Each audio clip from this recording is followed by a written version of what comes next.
Anyone can use MarineMap from a modern web browser, including members of the public.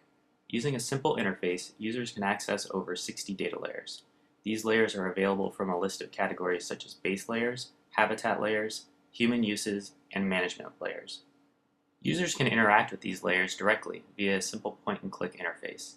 Hovering over features will show a label, and clicking on features will show more detailed attributes.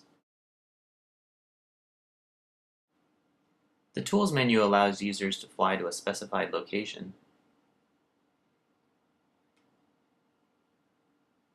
and measurement tools can be used to measure distance and area.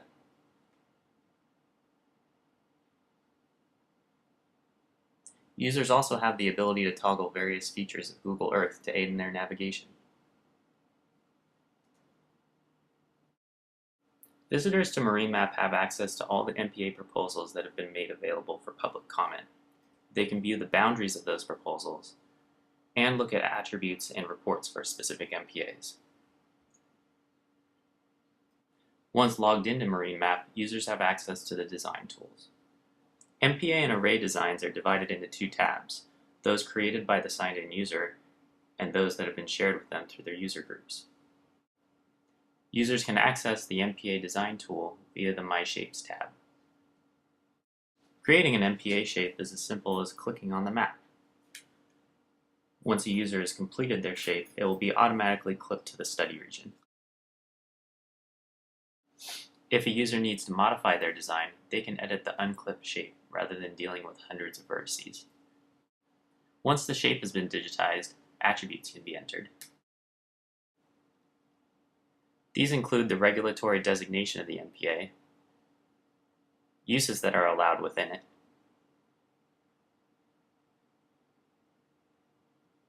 and how this MPA relates to the goals and objectives of the Marine Life Protection Act.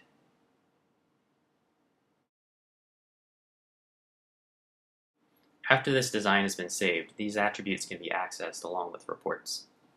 Alongside user-defined attributes, the size of this MPA is reported in relation to the guidance from the Science Advisory Team. This MPA falls within the preferred size range. The Impacts tab reports on the potential economic impact of this design to various user groups and communities. The Representation tab reports out on the quantities of habitats captured in relation to the entire study region in a graphical and tabular format. The Replication report identifies which habitats have been captured in sufficient quantity for this MPA to be counted as a replicate for that habitat.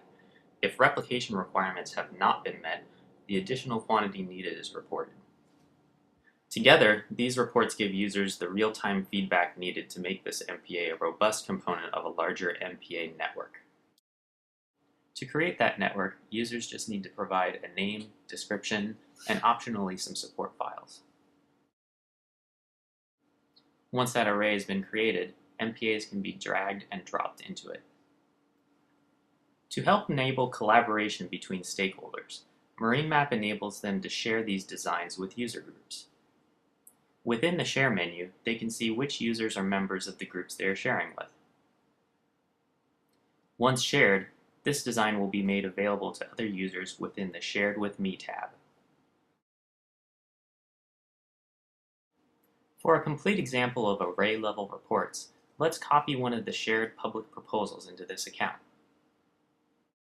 Array attributes summarize some of the information available at the MPA level and also provide unique reports. Replication information is available for the entire array, as well as economic impact reports. One of the most useful resources is the spacing report. This report identifies gaps in habitat replication with a red color coding. In this case, the array is missing a replicate for rocky shores in the northern region. The data layers can be used to identify where this type of habitat can be found in this area.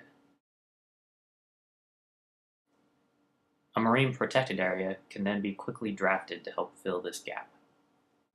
Before MarineMap, such a process could take weeks and require coordination with Initiative GIS staff.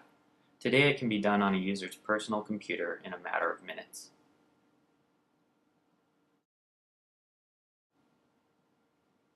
Here we see the revised spacing report with this gap in replication addressed.